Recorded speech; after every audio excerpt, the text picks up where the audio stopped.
এদিকে ছাগল কাণ্ডে আলোচিত জাতীয় রাজস্ব বোর্ড এনবিআর এর সাবেক কর্মকর্তা মতিউর রহমান সহ তার 2 স্ত্রী ও 2 সন্তানের জাতীয় পরিচয়পত্র, এনআইডি এবং পাসপোর্টের তথ্য চেয়ে চিঠি দিয়েছে দুর্নীতি দমন কমিশন দুদক।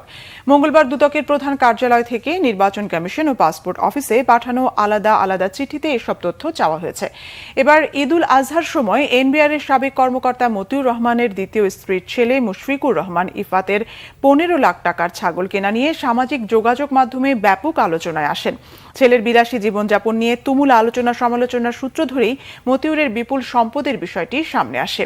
এই ঘটনার পর মতিউর, তার স্ত্রী, নরসিংদীর রায়পুরার উপজেলা চেয়ারম্যান লায়লা কানিজ ও তাদের ছেলে আহমেদ তৌফিকুর রহমান অর্ণবের বিদেশ গমনে নিষেধাজ্ঞা দেন আদালত। মতিউরকে এনবিআর কর্মকর্তার দায়িত্ব থেকে সরিয়ে ওএসডি করা হয়েছে। তাকে সরানো হয়েছে রাষ্ট্রীয় সোনালী ব্যাংকের পরিচালকের পদ থেকেও।